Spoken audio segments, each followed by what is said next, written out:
Hi everyone, I'm doing my practice for my John Maxwell and focusing on values again. So as many of you know, I had done my aromatherapy course and I use it for myself. So for a year I was treating myself using bergamot and lavender. Bergamot is known for healing. It's used in psychiatry as well, and it's used to treat underlying anger. And anger is prevalent, but it's not come to the surface.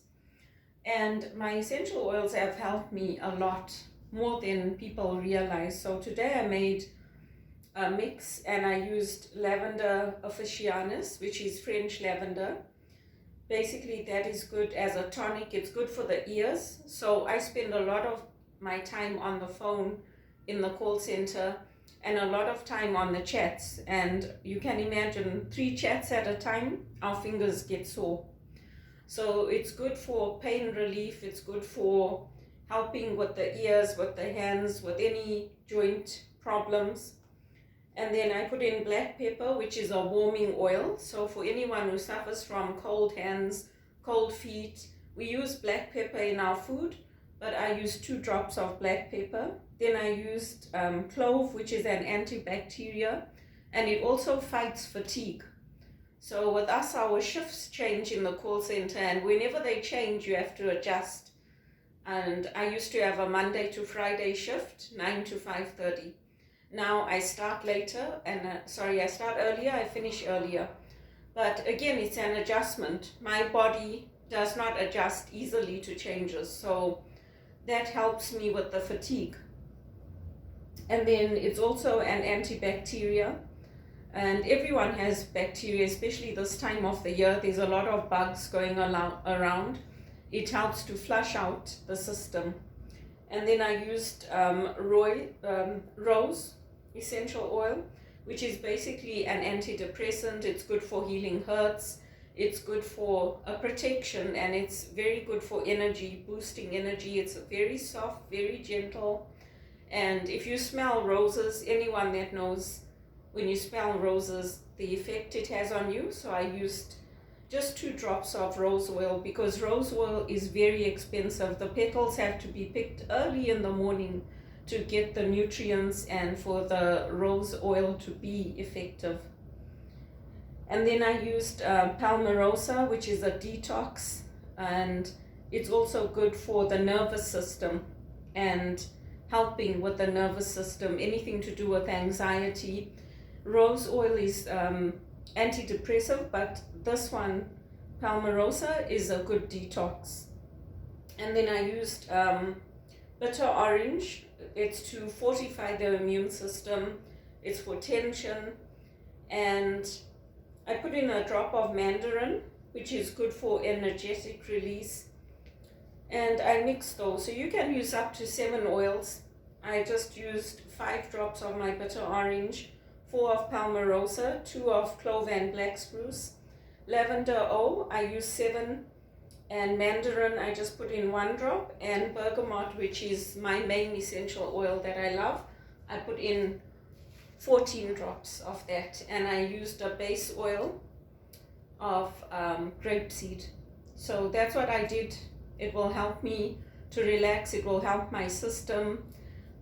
When people are talking into you, you can see sometimes the third eye here gets activated depending how much pressure they put on you. And this is the place where the oils are absorbed most easily into the body, just here, where your crown and your neck connect. And the oils are absorbed most easily into the skeletal system. So when we do massage as trained aromatherapists, we will always focus on making sure the back gets a lot of oil, and that we massage always going upwards towards the heart. We focus on the hands, the legs. I can do a full body massage.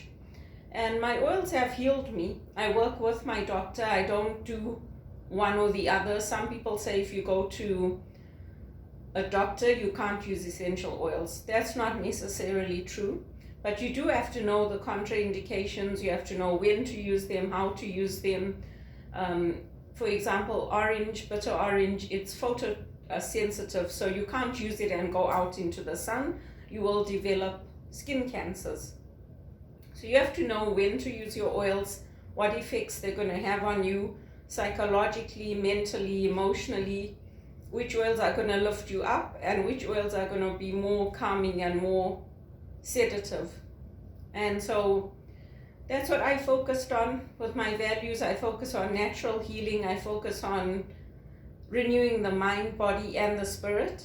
I've also made a values-based choice to give up my HR designation this year. I've decided it's not worth it financially. With everything we do, we are supposed to work in the interest of the public. I don't need a designation to prove that. But I got it as to prove myself to Canadians. Unfortunately for Canada, it wasn't good enough. So even with my experience on boards, on governance, with recruiting, with developing HR professionals, with mentoring them, I could not get a position in HR. So I don't see the value in it, in spending close to $600 a year. I don't see the value in it for doing that for me. I can get ongoing training and development, yes, through the HRPA. I can go to events, I can meet people, but I've been doing it since I came to Canada for 20 years.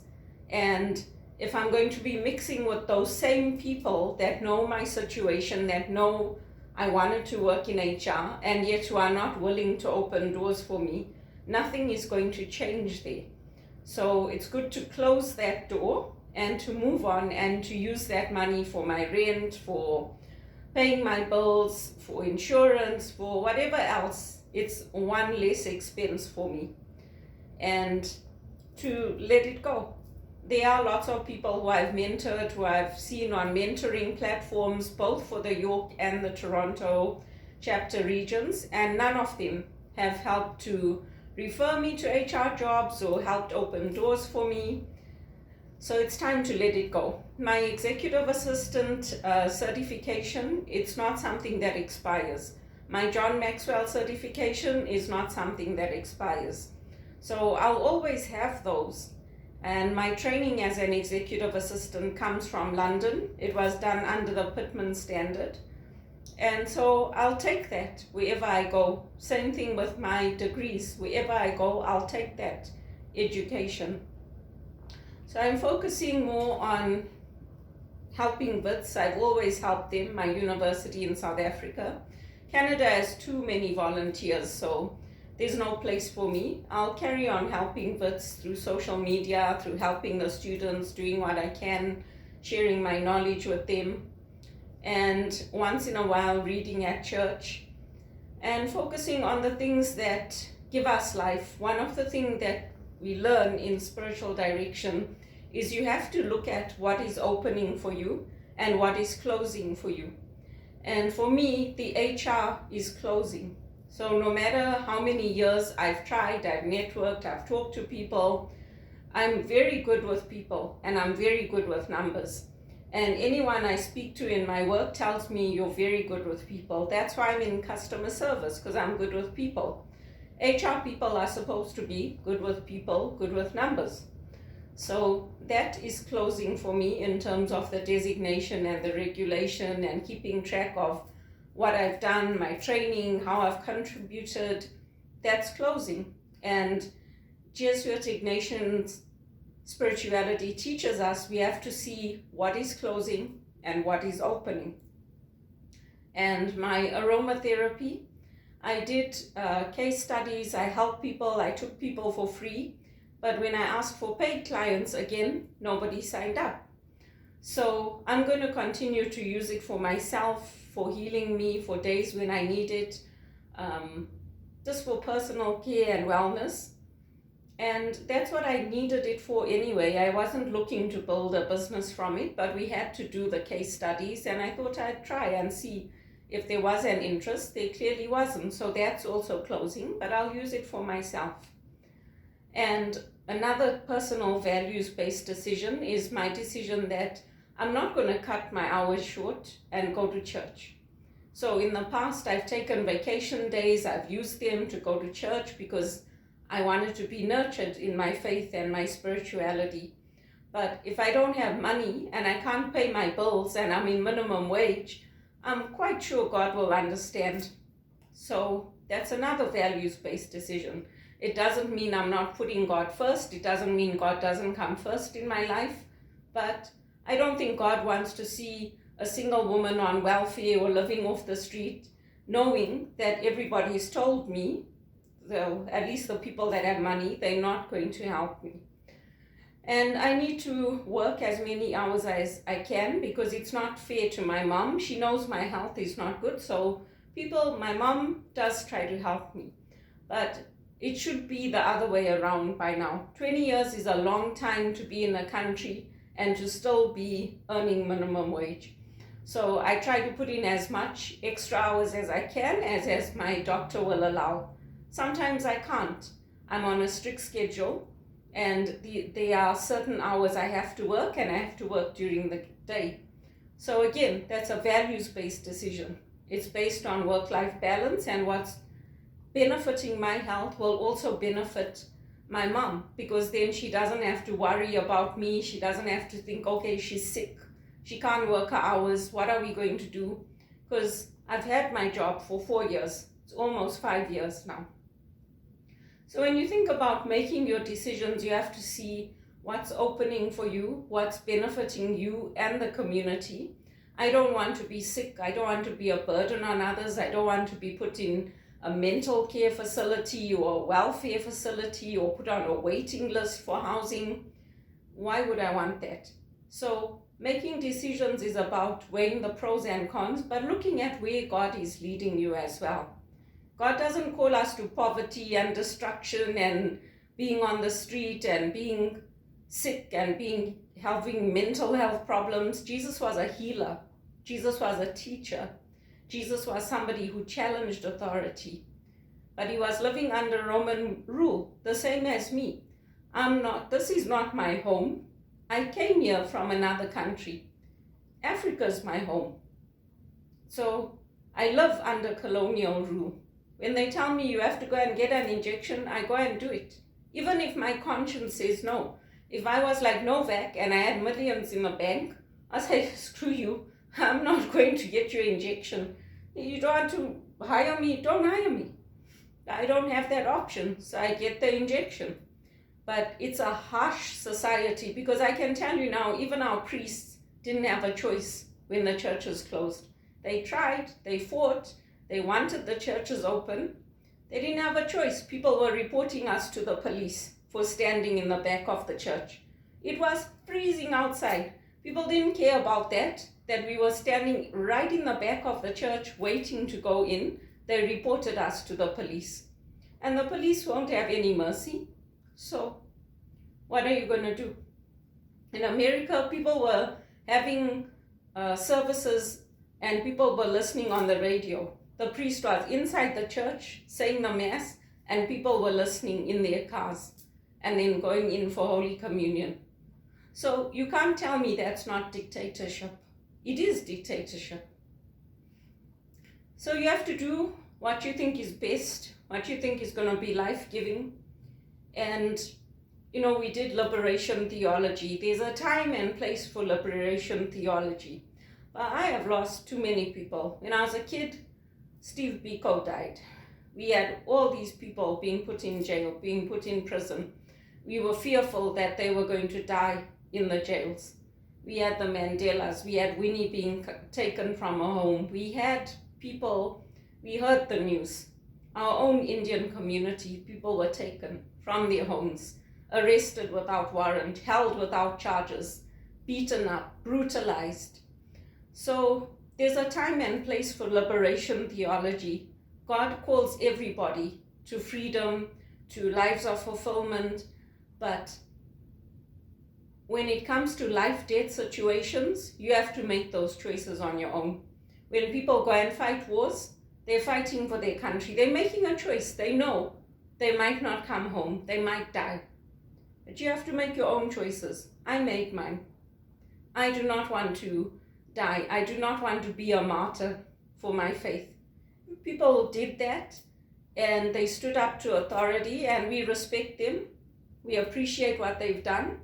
And many of us, many people who survived Sharpeville, many people who survived the Soweto killings, say if they had to live those times again, they would not do it. When they took those children from Soweto, they thought they were just going on a march. They were children. They did not know we are going to go there and there are going to be police there and they could open fire on us. So we also have to think about what future we're setting for our children and what we want to have as expectations. South Africa changed me, and everybody knows that. Yes, I grew up with violence in Zimbabwe, but not the intensity of the love and hate that I found in South Africa. So it changed me, and I do whatever I can to help Wits University and to help South Africa, because I know the courage that it took for them to take the stands that they did. So this is not my country. I said it before, I'll say it again. I am a citizen of this country, but tomorrow if they take my citizenship away, which has happened in other places to other people, I do not want bad relationships with the African leaders, because they've told me, come home. Even at the airports, they've told me, come home. If things don't work out in Canada, come home. I don't want to lose that. I want to keep that, because that is my home. That is my birthright. Yes, I'm grateful to Canada, but I also don't want to be a slave, working in minimum wage for the rest of my life, not having choices, not having enough holidays, not having enough sick days. At this age, not being able to buy a home. I've worked hard, and people who are coming in who are younger than me, less qualifications, less experience, because they have the contacts, are getting into EY, getting into TD, getting into RBC. So I keep a balanced approach. If God decides tomorrow you're going back to Zimbabwe and there's no opportunity here, I will go. We all have to make choices.